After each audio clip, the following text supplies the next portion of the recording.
5 bank একীভূতকরণ এবং হাইকোর্টে writ. বিনিয়োগকারীদের কপালে কি চিন্তার ভাঁজ? দেশের ব্যাংক খাতে কি বড় কোনো ওলটপালট হতে যাচ্ছে? হাজার হাজার কোটি টাকার আমানত আর লক্ষ লক্ষ শেয়ারহোল্ডারদের ভবিষ্যৎ কি সুতোয় ঝুলছে?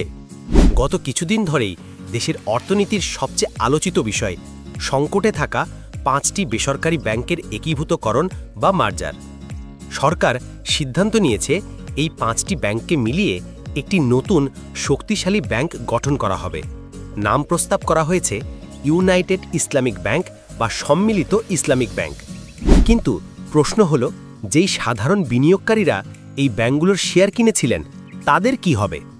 নতুন ব্যাংকে কি তারা তাদের মালিকানা ফিরে পাবেন, নাকি সব হারিয়ে পথে বসবেন?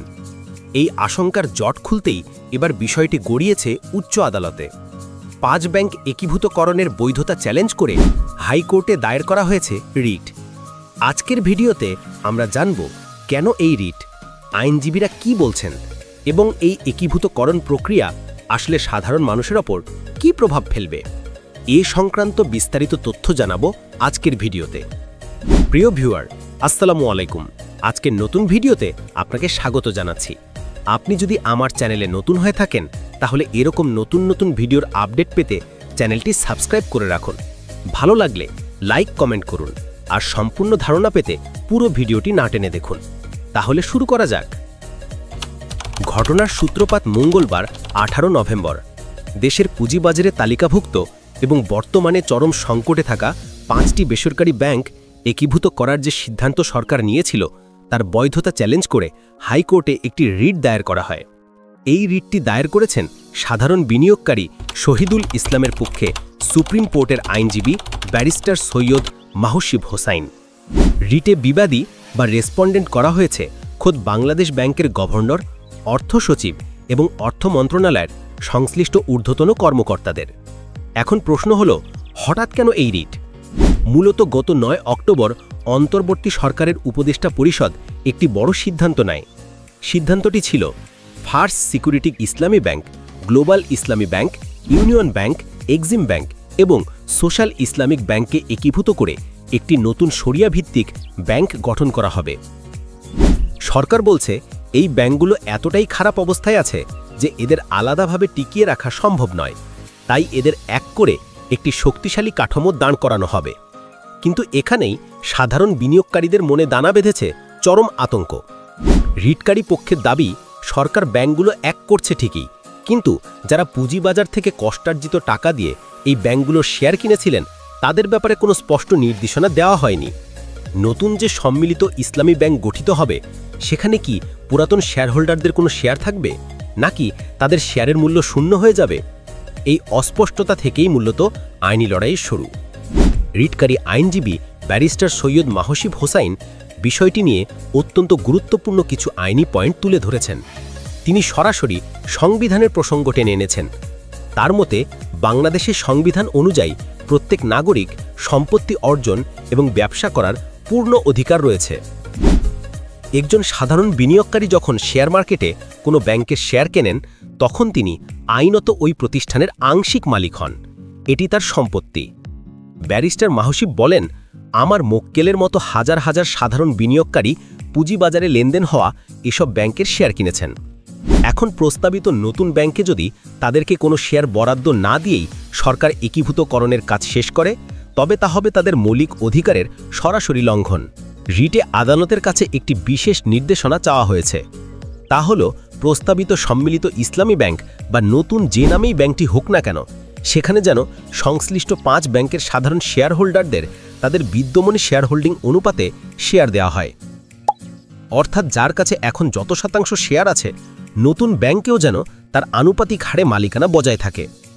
আইনজীবীর এই যুক্তি কিন্তু ফেলনা নয়, কারণ যদি একীভূতকরণের ফলে পুরাতন শেয়ার বাতিল হয়ে যায় তাহলে হাজার হাজার ক্ষুদ্র বিনিয়োগকারী এক রাতেই তাদের পুঁজি হারাবেন, যা পুঁজিবাজারের জন্য এক বড় বিপর্যয় ডেকে আনতে পারে। আসুন একটু পেছনে ফিরে যাই। গত 9 অক্টোবর কি সিদ্ধান্ত হয়েছিল?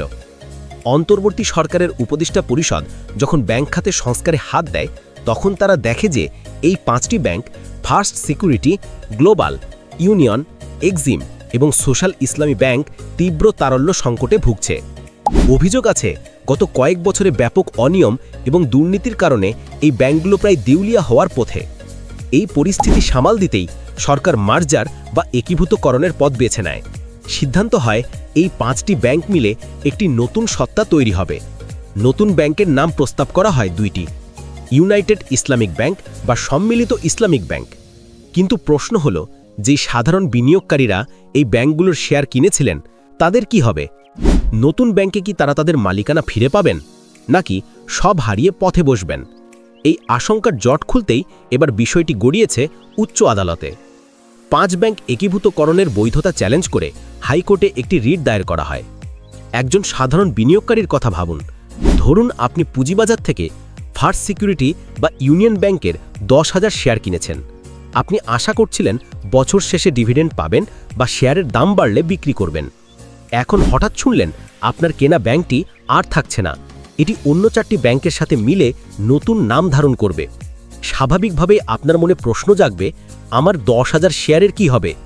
আমি কি নতুন ব্যাংকের 10,000 শেয়ার পাবো, নাকি বলা হবে আগের ব্যাংকের দায় দেনার কারণে আমার শেয়ারের কোনো মূল্য নেই? বিশ্বের বিভিন্ন দেশে যখন দেউলিয়া ব্যাংক একীভূত হয় তখন অনেক সময় সাধারণ শেয়ার হোল্ডারদের ক্যাপিটাল বা মূলধন জিরো হয়ে যায়, কারণ ব্যাংকের সম্পদের চেয়ে দায় বেশি থাকলে শেয়ারের দাম শূন্য হয়ে যাওয়াটাই অর্থনীতির নিয়ম। কিন্তু বাংলাদেশের প্রেক্ষাপট ভিন্ন। এখানে সাধারণ মানুষ জেনে শুনে দেউলিয়া ব্যাংকে বিনিয়োগ করেনি, তারা বিনিয়োগ করেছে স্টক এক্সচেঞ্জে তালিকাভুক্ত প্রতিষ্ঠানে। তাই তাদের সুরক্ষার বিষয়টি মানবিক এবং আইনি উভয় দিক থেকেই গুরুত্বপূর্ণ। রিটকারী পক্ষ মূলত এই প্রোটেক্টিভ মেজার্সের জন্যই আদালতের দ্বারস্থ হয়েছেন। এখন সবার চোখ হাইকোর্টের দিকে। এই রিটের রায় বা আদালতের নির্দেশনার উপর নির্ভর করছে অনেক কিছু। যদি আদালত রিটকারীদের পক্ষে রায় দেয় এবং সরকারকে নির্দেশ দেয় যে সাধারণ শেয়ার হোল্ডারদের নতুন ব্যাংকে শেয়ার দিতেই হবে, তবে একীভূতকরণ প্রক্রিয়াটি কিছুটা জটিল হতে পারে। কারণ তখন নতুন ব্যাংকের মূলধন বা ক্যাপিটাল স্ট্রাকচার এমনভাবে সাজাতে হবে যাতে পুরাতন বিনিয়োগকারীরা জায়গা পান।